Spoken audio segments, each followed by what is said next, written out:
Hey, cousins. Hope all is well. Self care, self care. Watch, like, comment, subscribe, all the things. So I'm over down to Stephanie's Cabaret, and I am listening to AJ Lee, and I wanted to know what she was talking about. And AJ Lee did a fantastic job of expressing all of the issues with mental health, women's health, and the outcomes, the way generational trauma and history has played into Black women's health, brown women's health, aka Latinos.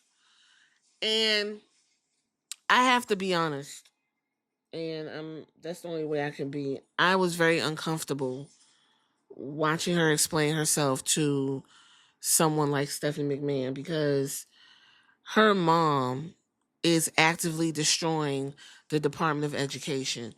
Her husband is in bed in cahoots with a person that is promoting some of the most ill will I've probably ever experienced and hopefully ever will experience in my lifetime.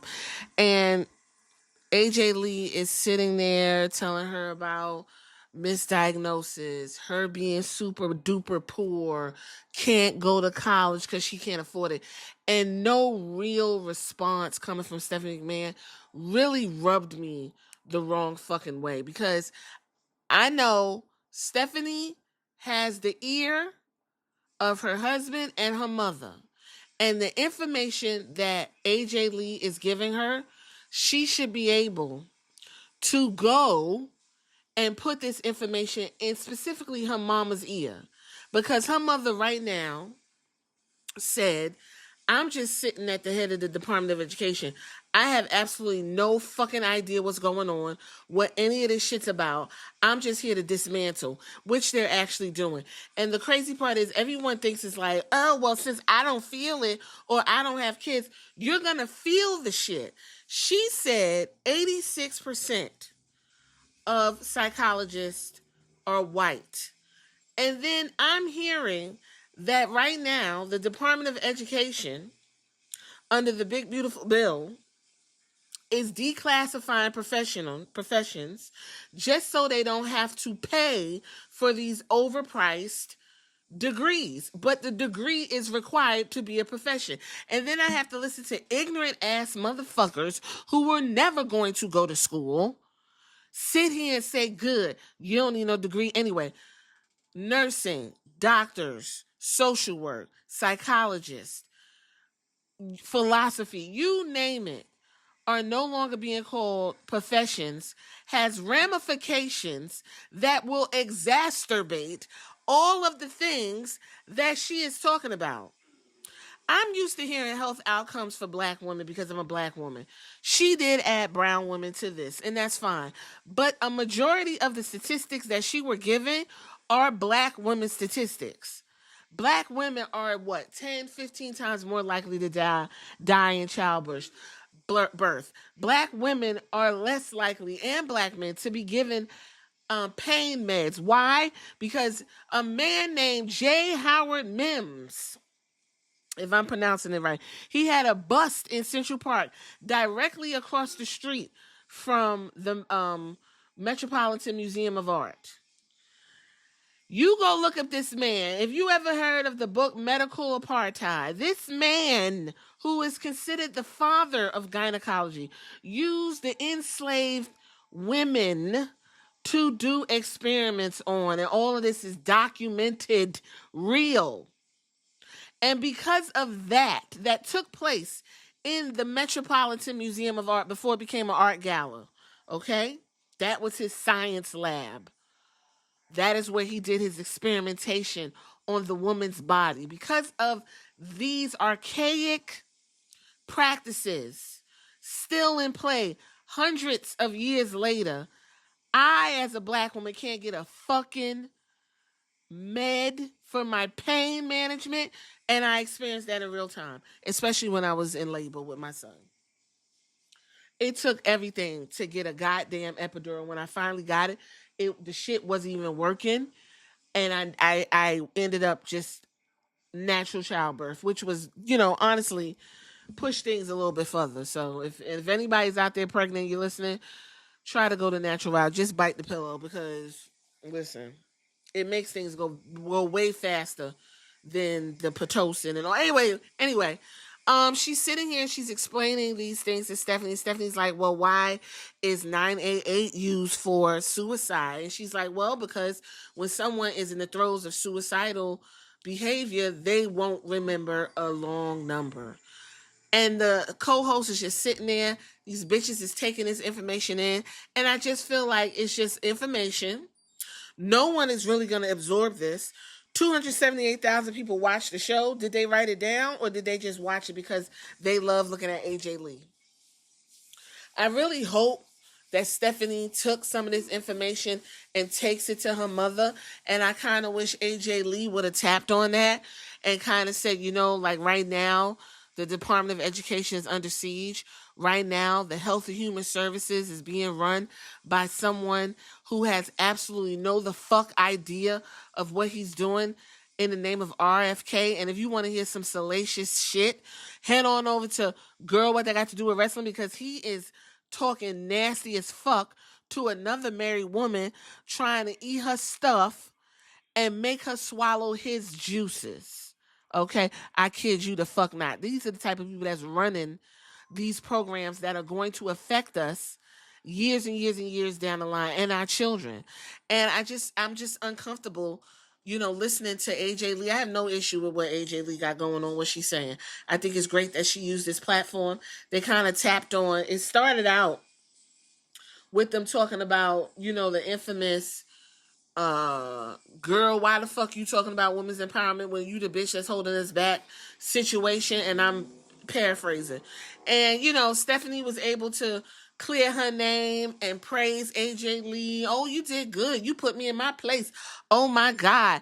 Well, tell me more about yourself. AJ, from what it sounds like, had a very rough ass upbringing, poor as fuck, couldn't get nothing done, literally said, when you are statistically born into poverty, you will remain in poverty unless you're some type of outlier. Stephanie made a comment, and you tell me if I'm going crazy, if I'm hearing this wrong. Really believe that we should really fund public school lunches. Like that would sometimes be the only meal that I would get. Yeah. Was lunch, so that's very important to me. And those are sort of the things that have shaped my beliefs and values, is seeing what's available for you and how little is out there in sort of resources. When you think about things like EBT and SNAP, like they don't cover hot food, they don't cover diapers, they don't cover certain fancy formulas. There's so much that they don't take care of. And you get like your $150 a month, like that says feed a family of 5 for a whole month. Right. So that was hard to sort of exist in that sort of level of poverty. But I like to talk about it because I think a lot of people don't know how bad it can get for some families who are really just busting their butts too and trying hard. But so she goes on to really like dig deep into, and the way she's talking and the words she's using. Then she explained how it was so much poverty and she lived in a rough neighborhood. She had to go to school and fight, and that's how you kept order, and she did good in school, but she still had to fight. And then she said, I know stuff like that doesn't happen right now. AJ, stuff like that happens right now. I just want to correct her and say one thing. EBT is only the card that the SNAP benefits is on. That's what EBT means. It stands for Electronic Benefit Transaction. Okay?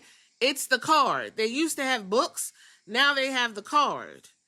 That's what it is. There's no interchangeable between EBT and SNAP. SNAP is the actual program, which is the Supplement Nutrition, a situation for families program, right? An assistance for programs. Stephanie ain't had nothing to say. I'm bothered by that. It's bothering me. I mean, you're sitting across from the woman whose family has played a role in destroying various programs that the government needs. And you're probably like, what you talking about? Please turn on some credible news and listen to what Linda McMahon is doing. Please turn on some credible news and listen to what Health and Human Services, who covers SNAP, is doing. Please, how they demonize someone getting $150 fucking dollars. People are riled up. Poor people don't deserve cookies. Like, it's crazy, and I'm just incensed. I don't like it. I did not like this display. It gave Stephanie the opportunity to be, oh, I totally get it. I understand. You don't. You don't understand. Now, when she talks about Vince, we know Vince grew up in poverty. Okay, great. His daddy was crazy. We got all that. He was poverty. Whoop, whoop, whoop. Stephanie, you didn't. So you should be more inclined to say, you know what? I want you to write some stuff down for me because I want to take this back to my mom and I want to take this to Paul and I want him to see, what's going on out here because clearly we are in our own bubble and we don't fucking know what's going on. I don't like it. And the way this podcast ended, I mean, you just know it's going to stop right here. The information's out there and nothing's going to happen. We're going to go right on about our whoop-de-doopy way. Such a huge part of all of this happening. And now you get to enjoy it. That is a weird thing. Yeah. It was such a dream. And I remember very vividly car rides with like Caitlin and being like, if just one more chick gets a shot that I got. Yeah. Like everything would be worth it. Like if just one more can come through. And it's just like to see every single woman on the roster is so talented and different and special. And their looks are like the 10th most interesting thing about them. Like they have so many skills and they're people that I would have been a fan of as a kid. Yeah. And to like see that and like somehow come back and like play with them is, it's insane. It really is. Well, we will be cheering you on. Thank you, for sure. And we are so grateful for absolutely everything that you've done and continue to do. I can't wait to watch your movie that's going to come out, your projects. I'm going to look at them so differently now, with the lens of how you created them and why you created them and where it comes from and just your sense of story. Thank you. And the fact that every person is their own hero. Yeah. Okay, so that's how it ends. And all of that information and all of that good, rich statistics and things that all it takes is one person to go back and say, listen, this is what's going on. This is what you need to be focused on. Mom, hubby, go back and tell him so we could get what needs to be done fixed. The culture wars and all that stuff that's going on is not what we need. We got somebody like AJ Lee who is telling you she lived the life, and there's so many wrestlers who lived the life, and so many people who live. Look at fucking what's his name? Rich Holland. That's who AJ Lee talking about because the motherfucker now he poor. He just got his neck done. He ain't gonna be able to work. He begging. He might very well be on Snap. Man, I just didn't like it. I don't know. Y'all get in the comments and tell me if, I'm, reading too much into it or, whatever. Give me a critique. That's what I want. All right.